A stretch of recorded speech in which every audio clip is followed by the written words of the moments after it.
دور دور تک میری ذہانت کے حصے مشہور تھے، لیکن میری بدقسمتی کہ میں کبھی کسی کھیل میں حصہ نہیں لے سکتا تھا۔ پڑھائی میں مجھ سے کبھی کوئی جیت نہیں پایا تھا۔ ہر امتحان میں اول درجے پر آنا ہی میرا معمول بن گیا تھا۔ لیکن جب بھی میں کسی کھیل میں یا کسی اور فیلڈ میں حصہ لینا چاہا تو میں ریجیکٹ کر دیا جاتا تھا۔ میرا چھوٹا خط میری ہر جگہ ریجیکشن کی وجہ بنتا تھا۔ میں خوب دل لگا کر پڑھنا تھا اور میرا خواب تھا کہ میں بڑا ہو کر فوج میں بھرتی ہوگا۔ میں ملک کو، قوم کی خدمت کرنا چاہتا تھا۔ میرے اندر بہت سارے عزائم تھے جسے مجھے پورا کرنا تھا۔ میں نے خود سے بہت سے وعدے کیے ہوئے تھے۔ جب بھی مجھ سے کوئی پوچھتا کہ تم بڑے ہو کر کیا کرو گے تو میں کہتا تھا میں بڑا ہو کر فوج میں جاؤں گا۔ نہ جانے میرا جواب سن کر وہ کیوں ہنستے تھے۔ اس کا جواب مجھے جلد ہی مل گیا۔ جب میں نے فوج کے لیے تمام پڑھائی مکمل کر کے ان کا مطلوبہ پر سنٹیج میں زیادہ نمبر لا کر فوج میں بہت ہی تمناؤں کے ساتھ اپلائی کیا، لیکن انہوں نے مجھے میرے چھوٹے خط کی وجہ سے ریجیکٹ کر دیا۔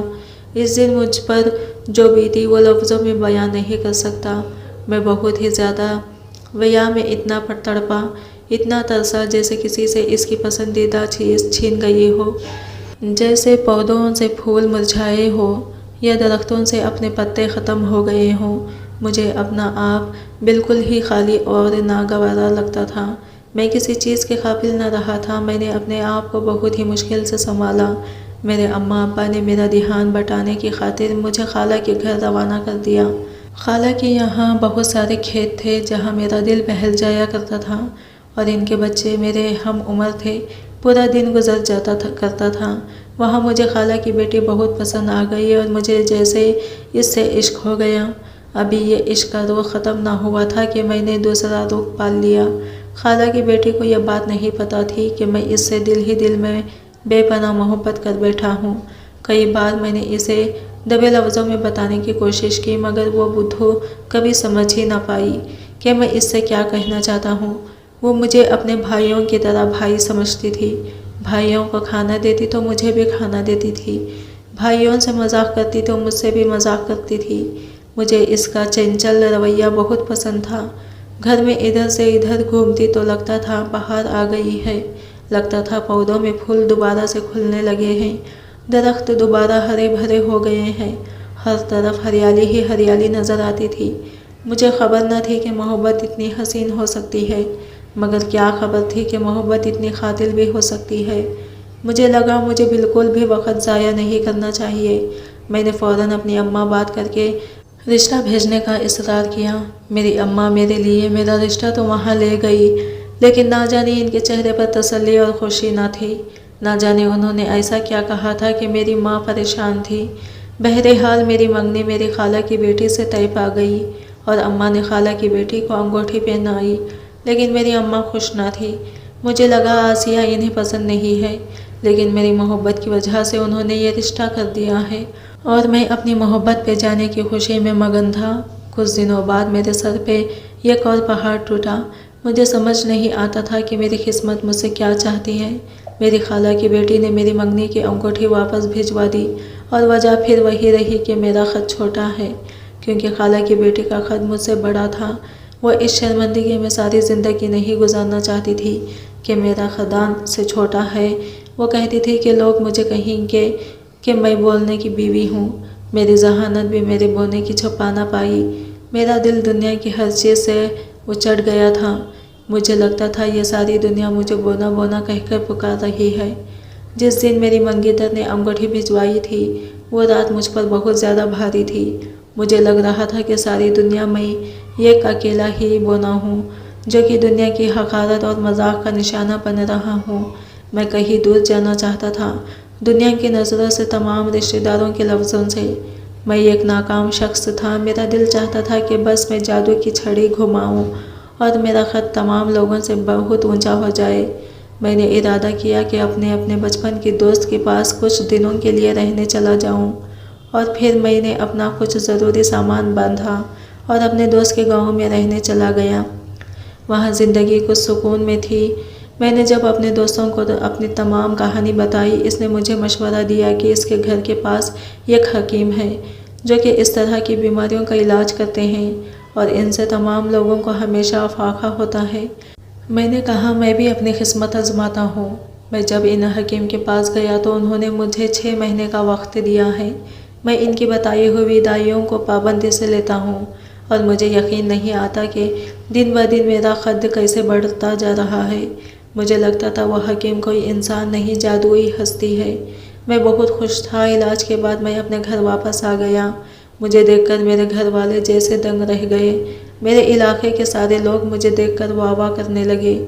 مجھے یقین نہیں آ رہا تھا کہ یہ وہی لوگ ہیں جو میرے چھوٹے ہونے کی وجہ سے مجھے ہر وقت طنزیہ نظر سے دیکھتے رہتے تھے۔ آج وہ مجھے دیکھ کر اش اش کر اٹھتے ہیں۔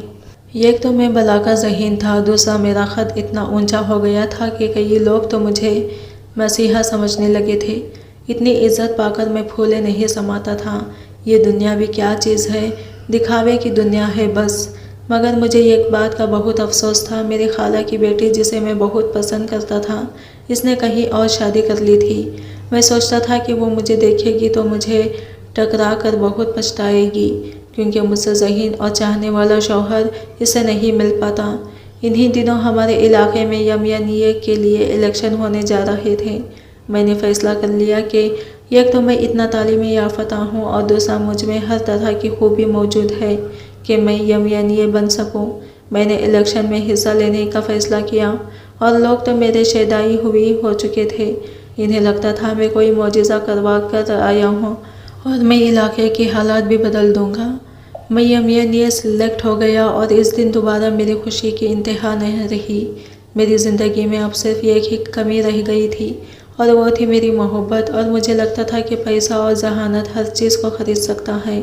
میں نے وہی کیا۔ میں نے اپنی خالہ کی بیٹی کے شوہر سے مراسم بڑھانے شروع کر دیے۔ وہ مجھ سے ذہانت میں اور تعلیم میں ہر چیز میں بہت کم تر تھا، اور یہ بات وہ بہت اچھے طریقے سے جانتا تھا۔ میں نے اس کا بھروسہ جیتنے کی خاطر اسے ایک بہت اچھی پوسٹ پر ملازمت دے دی۔ میں نے بہت سوچ سمجھ کر سب سے پہلے اپنی خالہ کی بیٹی کے شوہر کا بھروسہ جیتا تھا، پھر اسے ایسی پوسٹ ملازمت دی تھی جسے چھوڑنے کا وہ سوچ بھی نہیں سکتا تھا۔ کچھ عرصے میں نے اسے بتا دیا کہ تمہاری بیوی میری خالہ کی بیٹی ہے، اور میں انجان رہا کہ یہ بات مجھے ابھی کچھ دنوں پہلے ہی پتہ لگی ہے۔ میں آہستہ آہستہ اس کے دل و دماغ میں اس کی بیوی کے لیے زہر گھولنے لگا، اور بالآخر اس نے اپنی بیوی کو طلاق دے دی تھی۔ وہ دن میری اگلی کامیابی کا دن تھا، کیونکہ میں نے اتنے عرصے سے اسی دن کے لیے محنت کی تھی۔ نہ ہی مجھے اپنی محبت خالہ کی بیٹی کو پانے کا شوق ہوتا، اور نہ ہی میں یمیانیے بن کر اپنی خالہ کی بیٹی کا گھر توڑواتا۔ نہ تو مجھے ایڈمن بننے میں کوئی دلچسپی تھی، اور نہ ہی علاقے کی خدمت میں کرنے میں یہ اپنی خالہ کی بیٹی سے دوبارہ شادی کرنے کے لیے کیا تھا۔ اب میں خاموشی سے تماشا دیکھ رہا تھا۔ میری خالہ کی بیٹی عدت میں تھی، ساری برادری اس پر تھوک رہی تھی، کیونکہ ایک طلاق یافتہ عورت کی ہماری برادری میں کوئی عزت نہ تھی۔ مجھے لگا میری تمام تر بے عزتی کا بدلہ لے لیا گیا ہے۔ مجھے یقین ہو گیا تھا کہ خدا ہر چیز اپنے وقت پر لوٹا دیتا ہے۔ میں اس کے لیے خوش تھا کیونکہ میں اپنی خالہ کی بیٹی سے شادی کرنا چاہتا تھا۔ کچھ دنوں بعد میں نے اپنی اماں سے خالہ کی بیٹی سے شادی کرنے کا ارادہ ظاہر کیا۔ پہل تو اعمال اس بات پر راضی نہ تھی، کیونکہ وہ ابھی تک ہماری بے عزتی اور ہمارا ٹھکرایا جانا بھولی نہ تھی، لیکن میرے اصرار پر وہ خالہ کے گھر ایک بار پھر رشتہ لے کر گئی، اور اس بار تو میری خالہ نے ہمیں چاروں ہاتھوں سے لیا، اتنی خدمت کی اور رشتے کے لیے سوچنے کا وقت بھی نہیں مانگا، اور وہ ہاں کر دی۔ میں بہت خوش تھا۔ آخر وہ دن بھی آ ہی گیا جس دن ہماری شادی تھی۔ تمام رسومات کے بعد میں اپنے کمرے میں داخل ہو ہی رہا تھا کہ میرے کانوں میں میری خالہ کی بیٹی یعنی میری بیوی آسیہ کی آواز آئی، اور میں رک گیا۔